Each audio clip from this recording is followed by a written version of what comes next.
Hola, hola a todos. Bueno, ya adivinen que este es el segundo episodio de este podcast del que les hablé que voy a estar publicando en mi página. Les cuento que además he decidido que posiblemente, no sé si moverlo para otra página, ustedes me dirán qué piensan, pero quiero también expandirme un poco para que este podcast no sea solamente sobre homeschooling, sino que incluya otros temas de interés para padres de familia, siempre alrededor de la educación y lo que es ser familia y ese tipo de cosas. Entonces, todavía no me he decidido, pero este año 2020 así me trae como que con esta tentativa de querer hacer algo más, ¿sí? Ahí vamos a decidir. De repente hago tal vez un anexo que sea para el podcast y que no sea directamente con homeschooling. No sé qué piensan. Me encantaría escuchar sus comentarios. Para que ustedes puedan tener aparte la página de homeschooling separada del podcast. No sé, ¿verdad? De aquí vamos a también hablar de otras cosas. Pero el día de hoy, este podcast es específicamente de homeschooling. Y es un tema que me tiene desde hace mucho tiempo con la cosita de quererlo grabar. Y es porque, bueno, es sobre qué hacemos con los niños de prekinder. Es una pregunta que me llega bastante por mensaje en Facebook. Me escriben a veces personas preguntándome qué hacemos con el niño de prekinder, el niño de 4 años que no puede iniciar un programa de homeschooling, porque realmente lo triste es que, por lo menos en los programas que son avalados nacionalmente y en español y con el currículum nacional, por ejemplo en Hebrón, no inician hasta kinder. Entonces, ¿qué hacemos con este niño de 4 años que no queremos mandarlo al colegio? Queremos pues escolarizarlo en casa de algún modo. Miren, este tema a mí me encanta porque, bueno, los que han escuchado mis videos o han visto, perdón, mis videos, saben pues que soy maestra de preprimaria. La verdad que siempre he tenido mucha vocación para eso, pero tristemente he descubierto que mi talento no puede ser aprovechado dentro del sistema nacional y entonces pues me dedico full a mis hijos en ese sentido, ¿verdad? Soy maestra de inglés también, a eso sí me dedico en las tardes, es una forma de ingreso para nuestra familia y también trabajo con niños pequeños, niños adolescentes de primaria, de diferentes edades, incluso adultos, ¿verdad? Pero bueno, regresando al tema, eh, a mí me sucedió el año pasado, tenía unas grandes ganas de que mi hijo iniciara ya el colegio formalmente, ¿sí? Y bueno, averigüé, me dijeron que no tenía la edad todavía para poder empezar el programa de kinder de Hebrón. Entonces, siendo la persona que soy, insistente y necia, decidí irme a buscar recursos por mi cuenta. ¿Y qué hice? Bueno, agarré el currículum nacional base. Esto lo pueden encontrar en internet. ¿Qué es el currículum nacional base? Es la guía respecto a qué conocimientos debe manejar el niño según su edad, desde los 0 años hasta que se gradúe. ¿Ok? Esto es lo que debe, el mínimo, por así decir, esperado que debe de tener de conocimiento un alumno según su edad. Todo el mundo tiene acceso a esa página. Me parece que es www.cnb.gov.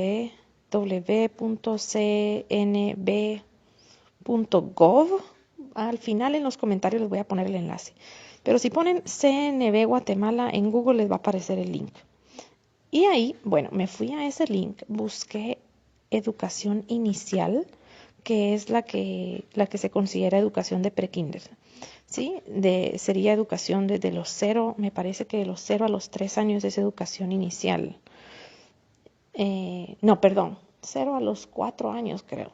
Si estoy mal, pues pueden ir a la página y ver ya exactamente las edades. La cosa es que ahí aparece la edad que tiene tu hijo. En mi caso tenía 4 años. Le di clic ahí y me apareció exactamente los contenidos que según el Ministerio de Educación debe de conocer mi hijo a la edad de los 4 años. O sea, si estuviera en un colegio en prekinder. Tomé eso como una base. Luego, por ejemplo, vi que en la parte de matemática decía que él debe conocer los colores primarios y uno que otro secundario. Entonces yo fui a las páginas de internet y puse en Google colores primarios, hojas de trabajo. Y ahí en Google, si ponen en imágenes, les aparece un montón de imprimibles que ya están hechos, no tienen ni siquiera que ir a una página específica, aunque hay unas páginas muy lindas, pero no tienen que ir a una página específica y ustedes ahí le imprimen las hojas que ustedes piensan que son apropiadas para su hijo. A lo mejor algunas de ustedes están pensando, ay Dios, pero yo no soy maestra de preprimaria, yo no sé qué necesita mi hijo. La primera cosa que les aconsejo es, quítense la idea de la cabeza de que ustedes no pueden escolarizar a sus hijos, sobre todo a los chiquitos.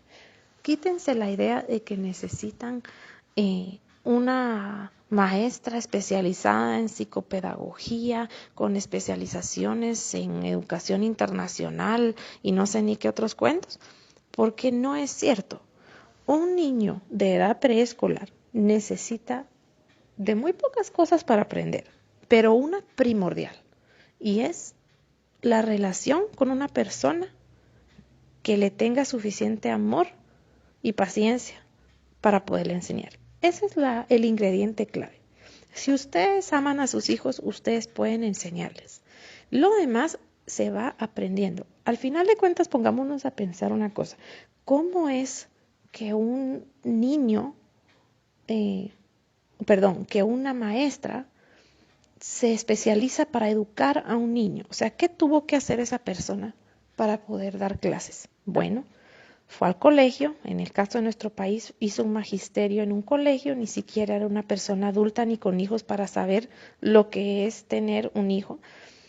Estudió más o menos unos par de cursos durante los años, cómo funciona la mente de un niño y entendió cómo es que se le debe enseñar por medio de una clase de pedagogía y de metodología. Eso es. ¿Y acaso nosotros no vivimos en un tiempo en que todo está accesible a nosotros en el Internet? ¿Sí? Entonces, si ustedes quieren volverse mejores maestros de sus hijos, así como estudiaríamos para aprender inglés, nos vamos a meter a un centro, tomamos un curso y vamos mejorando poco a poco, de la misma forma, ustedes se pueden volver mejores maestros para sus hijos y autoinstruyéndose. No es necesario que ustedes vayan a hacer un magisterio a un colegio ahorita para que ustedes puedan ser capaces de dar clases. Es un mito y lo he escuchado en muchos videos en YouTube la verdad que me da tal cólera cuando los escucho. Gente de otros países que se les ha entrevistado incluso en televisión nacional, maestras que han dicho, es que el riesgo de escolarizar en casa es que las personas no tienen la preparación adecuada para hacerlo. Fíjense que me ahorro y me guardo mis comentarios enojados en mi mente, pero realmente quisiera agarrar a esas personas, sentarlas y verlas a ellas, primero preguntarles cuál vocación es la que tienen. Porque miren, en los colegios, así como existen maestros maravillosos, existen gente que a duras penas se graduó de magisterio. ¿Por qué? Porque tal vez su habilidad no era más tanto académica como práctica. Y eso no los hace malos maestros, pero los hace otro tipo de maestros. También así hay personas que se graduaron con honores y son maestros que diríamos, como diríamos en Guatemala, pura lata y maestros sin ninguna vocación, que salieron con honores y todo del colegio de magisterio y llegan a las aulas no solo a robarles la autoestima a los niños, sino a actuar como que fueran personas que merecen estar en el puesto en el que están. Entonces, con el amor de los amores que les tengo cuando les estoy grabando este video, este podcast, por favor, quitémonos de la cabeza la idea de que una maestra graduada es igual a una maestra excelente, ¿me explico? O a una persona más fit para realizar la tarea. No, todos tenemos la capacidad de enseñar y sí, todos podemos beneficiarnos de crecer a través de aprender. O sea, al final de cuentas, ya sea en un sistema tradicional o no, siempre es el maestro el que aprende más que el alumno. ¿Por qué? Porque en medio de tu escoger cómo le enseñas a un niño, estás aprendiendo y vuelves a reaprender cosas y conceptos que, por simples que sean, tal vez te habían olvidado. ¿Sí? No crean ustedes que todos los conceptos de matemática que me toca a mí enseñarle, por ejemplo, a mi hijo de cuarto primaria, yo me acuerdo. A veces son cosas simples de ustedes. Pueden ser fracciones, ¿sí? Y puede ser que en el momento cuando yo abro el tema, realmente no me acuerdo a la perfección el procedimiento de la operación. ¿Cómo lo aprendo? Porque vuelvo a leerlo, miro a veces el video con mi hijo y digo, ya me acuerdo, sí, eso se hace así. Y a veces, créanlo o no, aprendo cosas que no entendí en la primaria incluso. Y, y son cosas que realmente te vienen a enseñar que toda la vida estamos aprendiendo. Entonces, la primera cosa es esa. Tú puedes enseñarle a tu hijo y no necesitas un psicopedagogo y un especialista en educación infantil para que el niño de 4 años aprenda las cosas que tiene que saber. Ahora vamos a, ¿qué podemos hacer? Ok, podemos hacer una serie de cosas importantes. Primero, definir qué cosas debe de saber un niño de prekinder. Les voy a decir en mi opinión y en base a lo que he leído en el currículum nacional base para esa edad, que un niño de 4 años tiene que saber cosas básicas. Por ejemplo, en matemáticas sería esperado que un niño de 4 años pueda contar del 1 al 10 y que si tiene aún más interés en aprender los números, pueda contar del 1 al 20 sin equivocarse, ¿sí? Al final del año. Esa sería una meta alcanzable, ¿verdad? Otra cosa que se esperaría de un niño de prekinder sería que el niño pueda reconocer los números. ¿Qué significa reconocer los números? Bueno, que cuando yo le enseño el número 1, el 2 y el 3, y yo le señalo el número 1, él pueda decir que ese es el número 1. O que si yo le digo, búscame entre estos números del 1 al 5, el número 4, él me lo pueda señalar. Eso significa que él puede reconocer los números. Esto es muy, muy aparte de que el niño pueda escribir los números, ¿sí? No tiene nada que ver y no hay ninguna prisa porque los niños puedan realizar trazos numéricos a los 4 años. ¿De acuerdo? Si tu hijo puede hacerlo y tú ves que está listo y su aprestamiento está bien, entonces dale con todo. Ese es mi consejo. Si tu hijo puede más, dale más. ¿Sí? Si tu hijo puede aprender a contar hasta el 50 y no vas a causarle estrés, enséñale a contar hasta el 50 en prekinder. Si puede contar hasta 100, pues buenísimo, y hasta 1000 ni digamos. Pero si tu hijo solo cuenta del 1 al 10 sin equivocarse y del 1 al 20 se come 2 números, no te preocupes, que eso no significa que tu hijo no va a entrar a la universidad cuando se gradúe del colegio, ¿ok? Así que eso es a lo que voy, ¿verdad?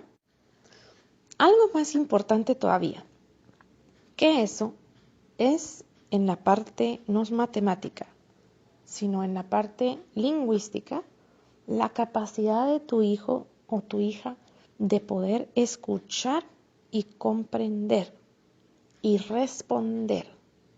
Por ejemplo, agarrar un libro, una historia con palabras simples. Fíjense que en la librería Progreso venden unos libros, valen como 20 quetzales. Son cuentos clásicos, pero el vocabulario es muy simple. A mí me encanta porque no solo son baratos, sino que son simples, los dibujos son bonitos y al final el niño lo que quiere es la interacción con el papá. Entonces, cuando tú le lees un libro hacia tu hijo y despacito cada página le vas haciendo preguntas o comentarios, por ejemplo, estás leyendo Los Tres Cerditos y ¡ala! Y pasas la primera página donde se habló que eran 3 cerditos y que su mamá los mandó a buscar su propio camino en la vida. Y tú le dices, ¡ala! ¿Cuántos cerditos eran? 3, te dice él. Tú estás creando en una forma muy simple y agradable y amena una comprensión lectora que ahorita parece como que no cuenta, ¿verdad? Parece como que, ay, bueno, dijo 3, pero eso no es la gran cosa. Créanme que sí es la gran cosa, porque si un niño no puede responder preguntas simples así, quiere decir que el niño no está pudiendo, primero, entender lo que se le dice y más que nada poner atención. Y ahí te puedes dar cuenta si tu hijo tiene alguna dificultad. Entonces son cosas que no se cumplen en los colegios tradicionales. Yo sé porque justamente el último año que trabajé, antes de decidir escolarizar en casa, yo trabajé con niños de prekinder y créanme que me moría de la tristeza de ver cómo tenía yo que llenar mi día en este colegio tradicional, llenar a esos niños de contenidos y palabras y conceptos que ni siquiera comprendían, y a la misma vez esos niños eran incapaces de contestar preguntas simples cuando se les leía un cuento, porque no había suficiente tiempo para poder practicar eso. ¿Sí? Son cosas que ustedes van a descubrir que valen mucho más ahorita que si el niño está aprendiendo a escribir y a leer.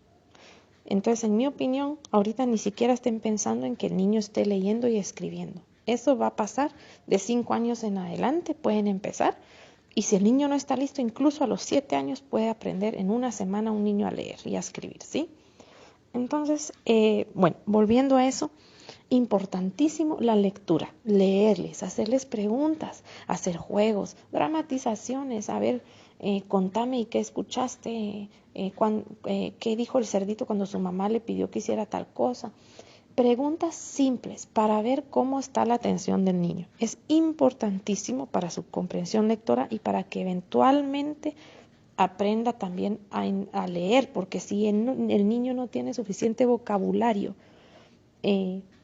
para poder empezar a practicar lectura, cuando él empiece la lectura, muy bien podrá decir mame mi momú, pape pipopú, y incluso decir palabras de 5 sílabas, pero no importa si no las está entendiendo porque no se le ha dado suficiente vocabulario. ¿De acuerdo? Entonces la lectura, importantísimo. Léanle todos los días, pongan un rincón de lectura en su casa, háganlo bonito, tírenle cojines, pongan una alfombra, pongan una luz especial, una lámpara, lo que ustedes quieran. Háganlo bonito y a su manera y que el niño añore ese momento en que ustedes se van a sentar con él, aunque solo sean 5 o 6 minutos, a leerle un cuento, ¿sí? Y ahí ustedes están creando un hábito de lectura que al final de cuentas hay estudios, fíjense, que demuestran que niños incluso de niveles y de estatuses sociales muy bajos y muy pobres sobresalen en la vida y sobrepasan a los compañeros si tuvieron el hábito de la lectura. Entonces, lean con sus hijos, ¿sí? No importa que sean libros cortos o tontos o que solo tengan dibujos, no importa, porque lo que queremos es el hábito de agarrar el libro, sentarme y hacerlo. Ya después pueden empezar a ponerles metas, ¿verdad?, de lectura. Otra cosa importantísima en prekinder, el aprestamiento. Para aquellos que no saben qué es aprestamiento. Aprestamiento es lo que hacemos en el colegio tradicional cuando estamos haciendo eso de llenar los puntitos, de juntar los puntitos, de unir con una línea un punto al otro, de seguir trazos, ¿sí? Agarrar un crayón, un lápiz, el dedo con pintura y seguir los trazos. Eso es aprestamiento en pocas palabras, ¿sí? También aprestamiento se le puede conocer como parte de lo que sería motricidad fina, que es lograr que el niño tenga una habilidad motriz, o sea, una habilidad en sus dedos, específicamente hablando sobre la lectura y la escritura, para poder manejar eventualmente la escritura, ¿sí? Para poder agarrar un lápiz, para poder agarrar un pedacito chiquito de plasticina y moldearlo entre sus dedos. Si ustedes se fijan, hay personas adultas que les cuesta mucho eso, ¿verdad? Entonces, cuando escriben parece que fueran jeroglíficos de la época maya. Es una cosa que uno se queda impresionado, por ejemplo, como dicen muchas veces, ¿verdad?, los médicos, ¿verdad?, que tienen mala letra, pero realmente creo que no son solo los médicos, ¿verdad?, sino cualquier persona que no haya tenido suficiente estimulación en lo que es motricidad fina. Entonces, ¿qué van a hacer? Váyanse al Google, pongan ahí hojas de trabajo, aprestamiento. También pueden poner trazos, pueden poner hojas de trazos para prekinder. Les van a aparecer cantidad de hojas, ¿sí? Yo les voy a tratar de compartir links sobre páginas que ya traen imprimibles y son gratis, ustedes solo los tienen que imprimir. Pero mientras tanto, mientras aparte de, por así decir, imprimir las hojas, Pueden también hacer otro tipo de ejercicios para aprestamiento. Por ejemplo, pueden ponerle en una bandeja de esas donde uno cocina pizzas o galletas, las pueden comprar en Dollar City, les pueden echar harina y pueden ustedes dibujarle al niño un trazo, por ejemplo, un círculo o empezar con cosas simples, una línea de arriba para abajo con el dedo que trace en la harina y que el niño trate de imitar lo que ustedes le están trazando. Háganlo libre también, momentos en que yo a veces a mi hijo le ponía la bandeja con la harina o puede ser polenta que les encanta también, pueden hacer hasta un arenero, pero en vez de arena le echan polenta y no tienen el miedo de que el niño se intoxique, ¿sí? Eh, entonces pueden ser la idea que a ustedes les ocurra. Barbasol, pueden echarle barbasol en la mesa y que el niño dibuje en la barbasol. Le pueden echar miel para que él pruebe. Y entonces además de todo tiene texturas, tiene sensaciones, todo lo sensorial lo están desarrollando, ¿sí? Lo que a ustedes se les ocurra, dejen volar su imaginación, sálganse de los libros, que se les ocurra a ustedes lo que sea que pueda ser beneficioso para este proceso de aprestamiento, ¿sí? Tengan paciencia. Otro consejo. Tal vez yo me levanto emocionada y yo le planifiqué ese día a mi hijo una hoja de trabajo que a mí me parece preciosa y resulta que mi hijo está mal creado y no le interesó en nada realizar la hoja de trabajo. ¿Qué puedo hacer? ¿Sentarlo ahí al obligado y decirle, tienes que hacer la hoja de trabajo? Pues sí, podrías hacer eso. Pero probablemente tu hijo ya no vaya a querer trabajar muchas hojas de trabajo en el futuro. Entonces lo que te recomiendo es, si tu hijo amanece de mal humor, tú preparaste algo y no lo quiere, hay que ser flexible. Entonces, ten otra actividad preparada que tú sepas que le va a llamar la atención y que tal vez no sea exactamente lo que preparaste. Por ejemplo, una plasticina nueva que tú le compraste y siéntense juntos a jugar con la plasticina. ¿Sí? Eso puede ser una cosa. O tienes otra cosa que no es eso, pero que le va a ayudar en otro sentido. Por ejemplo, el rincón de lectura. O a lo mejor tienes unas pinturas listas ahí y el niño no quiere hacer la hoja de trabajo, entonces tú lo dejas que él, sin guía, él pinte un dibujo. Y tal vez tú vas a estar pensando, ay, no, está perdiendo el tiempo, mejor lo debiera mandar al colegio. No, no está perdiendo el tiempo. El niño está haciendo lo que tiene que estar haciendo, que es descubrir su entorno y manipular. ¿Sí? Tal vez él nunca ha visto pinturas y al principio se las va a querer comer. Bueno, explicarle que no, quitárselas, ¿verdad? No, te las voy a quitar un ratito, vamos a probar otra vez después. No, no, hasta que el niño lo haga, ¿verdad? Poco a poco, con mucha paciencia, ¿sí? Son niños y tenemos que salir de nuestra cabeza del sistema tradicional. Eso cuesta muchísimo. Fíjense que muchas veces cuando uno ha trabajado en el sistema tradicional, como en mi caso, y empieza a escolarizar en casa, uno casi quiere como replicar el aula de clase de un colegio, pero en casa. Y no es esa la idea. Claro que sí, el niño necesita tener estructura, pero específicamente hablando de los niños de prekinder, ¿sí? No estoy hablando de niños más grandes. El niño de prekinder necesita libertad porque el niño está descubriendo su entorno. Es importante que seamos flexibles y tengamos muchas posibilidades de descubrimiento en la casa. Fíjense que yo experimenté esto con mi hijo el año pasado. Salí de ese marco del que yo venía, de hacer todo a la forma de colegio tradicional. Y su horario era muy flexible. Sí, hubo un momento, ya medio año más o menos, en que me di cuenta, ya iba a cumplir sus 5 años, que teníamos que empezar a poder sacar un poco de madurez de él, un poco más de atención y habilidad de sentarse y poder hacer una u otra hoja de trabajo. Y entonces en ese momento fui siendo un poco más rígida en esos momentos. ¿Cuánto tiempo pasaba mi hijo el año pasado realmente trabajando alguna hoja de trabajo o haciendo una actividad estructurada y sentado y con horario? Yo creo, me atrevo a decir que el total de tiempo que él pasaba trabajando, total, en todo el día, dividido en diferentes lapsos y momentos del día, era máximo 2 horas, máximo. Y eso era ya un logro, ¿verdad? O sea, y era un extremo, porque mi hijo es muy activo y necesita mucho movimiento. Y entonces, pero también me daba cuenta que todo lo aprende muy rápido.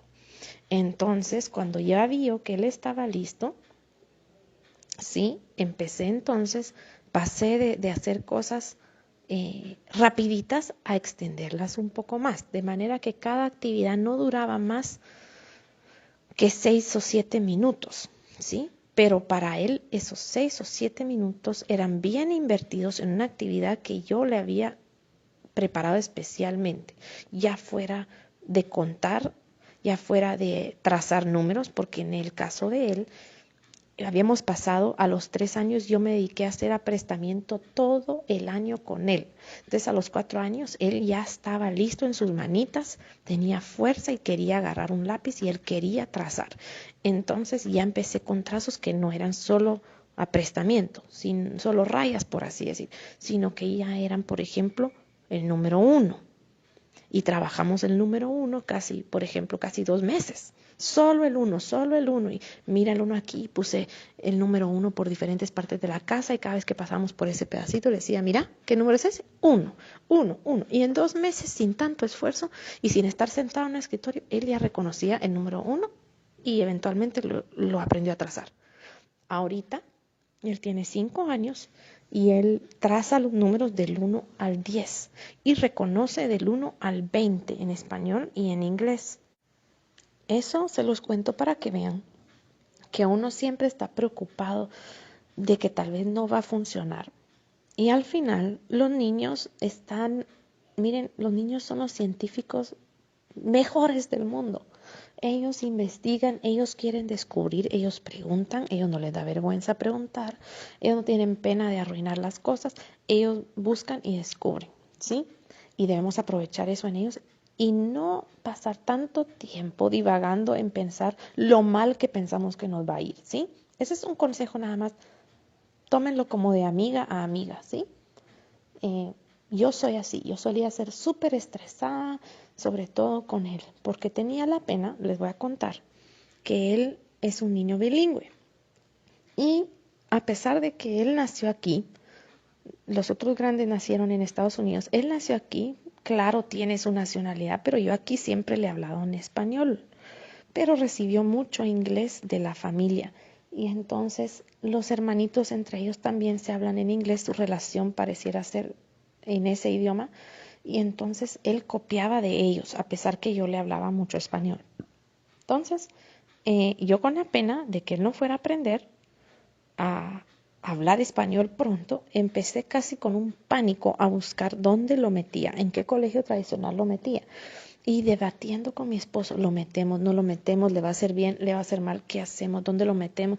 Ay, miren ustedes, hubiese querido mejor eh, haberme dado cuenta pronto y aprender pronto que el niño no necesita ir a ningún colegio para que el niño aprenda a hablar. Lo que sí necesita, definitivamente, es interacción con personas de distintas edades y con niños de su edad. ¿De acuerdo? O sea, el hecho de que una persona que hace homeschooling no sea antisocial no significa que humanamente todos nacemos con la necesidad de interactuar.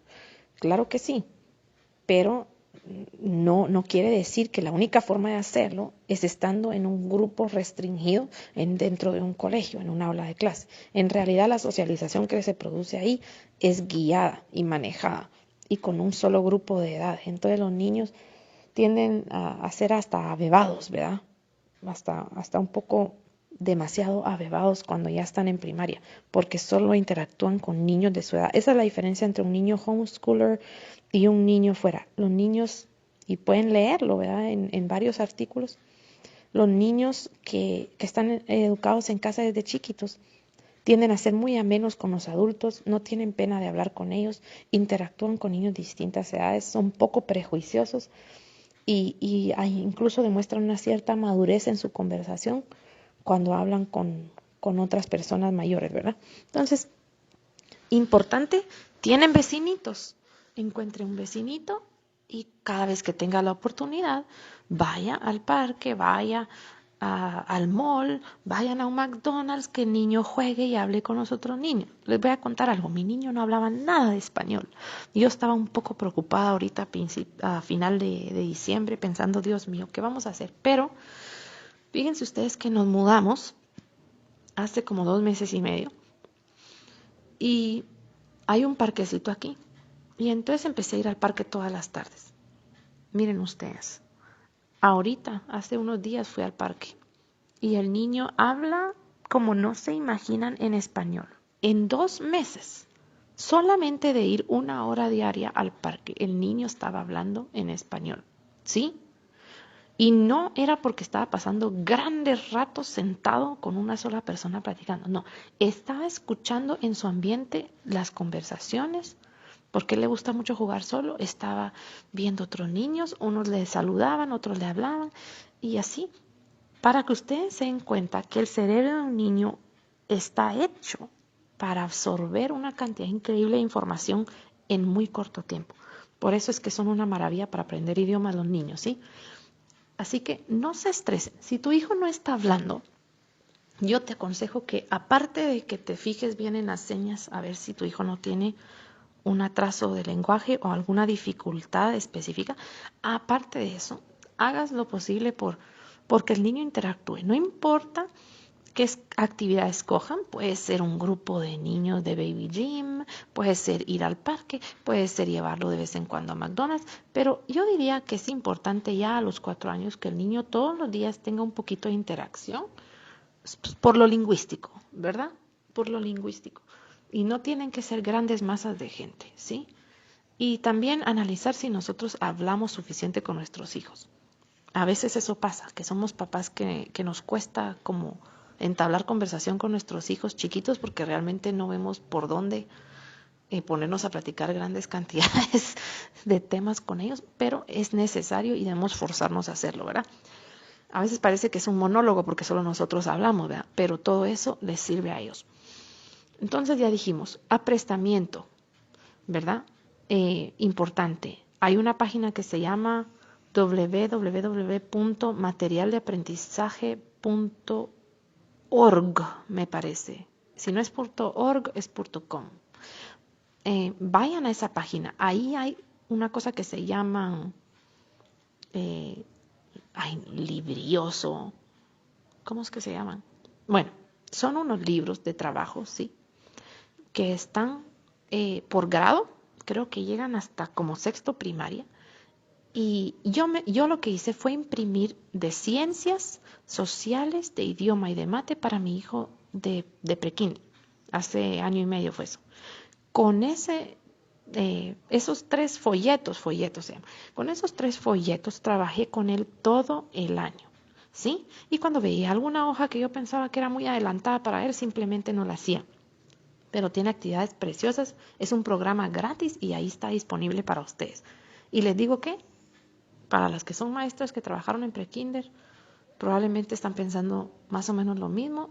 La cantidad de tiempo que se pierde en el colegio es increíble, ¿sí? Así que van a ser más los niños 1 hora completa con ustedes de trabajo al día que 8 horas en un colegio y pagando bus, uniformes útiles, la mochila que al pobre niño ni pararse puede, ahí está con los piecitos que no puede ni aguantar la mochila de tantos libros que lleva. Entonces, les digo esto porque siento que muchos papás se desalientan porque tienen tal miedo de empezar a hacer esta labor con estos niños. No es difícil, es una cosa natural, ¿sí? Acordémonos que hubo un tiempo en que toda la educación sucedía en casa. Hubo un tiempo en que no existían los colegios y me parece a mí que salió mucha más gente brillante de esas generaciones que de las de ahora. Así que aprestamiento, motricidad fina, motricidad gruesa, importantísimo. La motricidad gruesa es la habilidad para mover el cuerpo, pero no de forma fina, por eso se llama motricidad fina, sino correr, saltar en un pie, caminar en línea recta, caminar hacia atrás, lateralidad. Conceptos de espacio, que el niño sepa adelante, atrás, al lado, arriba, abajo, lleno, vacío, todo eso lo pueden trabajar en su día a día, ni siquiera tiene que ser una clase, sino que cuando estén preparando el almuerzo, vení mijo, vas a preparar el fresco, me vas a ayudar a echar el fresco. Mira, ¿está vacío o está lleno el pichel? Ah, está vacío, muy bien, va, ahora echa eso, ahora está vacío todavía, no, ya está lleno, muy bien. Cosas naturales, ¿se dan cuenta cómo la educación es natural? A esta edad es tan natural, tan natural. Otra cosa importante, aparte de los conceptos matemáticos, que manejen los números del 1 al 20, si ustedes quieren, ¿sí? Del 1 al 10, por lo menos, a los 4 años. Pero si pueden, del 1 al 20. Que los reconozca cuando los mira escritos, pero no que los sepa escribir, no es necesario, a menos que sea su hijo capaz de hacerlo, no. Que pueda escuchar y contestar preguntas, eso sería idioma español, sería lingüística. ¿Sí? Que pueda trabajar motricidad fina, la plasticina importantísimo, hacer bolitas, ya sea de papel de China o de cualquier otro material que a ustedes se les ocurra. Ahorita una cantidad de cosas lindas ahí en Dollar City, vayan a meterse ahí, no lleven mucho pisto porque van a salir sin nada. Miren, es una cantidad de cosas increíble lo que puede hacer uno, pero todo que tenga que ver con los dedos, ¿sí? Métanse a Google, busquen actividades de motricidad fina que puedo hacer con mi hijo. Es que ya no estamos en una época en que no podemos decir, es que yo no sé qué hacer. No, hombre, ustedes, avivémonos, metámonos a Google, busquemos ideas. No necesitamos que alguien más nos las esté diciendo, porque somos capaces de hacerlo, ¿sí? Siéntanse capaces, convénzanse de eso, ustedes lo pueden hacer. Y si sienten que les falta conocimiento en un área, búsquenla. Búsquenla en Google, búsquenla en Internet, compren un libro, hablen con alguna maestra de preprimaria. Eso también ayuda, no es que no sirve para nada el magisterio. Bueno, tiene una amiga maestra, una prima, mira qué actividades me aconsejas para trabajar comprensión lectora o qué puedo hacer para trabajarle motricidad al nene. Ese tipo de cosas, ¿sí? Aprestamiento, motricidad fina, voy a nombrarlos otra vez. Aprestamiento, motricidad fina, iniciación matemática, que serían los números, los colores y los conceptos básicos, arriba, abajo, adelante, atrás, delgado, grueso, esos conceptos. Motricidad gruesa, ¿sí? Vocabulario, todo lo que ustedes puedan. Y socialización, la que ustedes piensen que es más apropiada para sus hijos, pero definitivamente no significa homeschooling equivalente estar encerrados, ¿sí? No es para que el niño no se vuelva antisocial. Los niños tímidos son tímidos para siempre. No es por eso, es porque todos tenemos una necesidad de convivir con otras personas, ¿sí?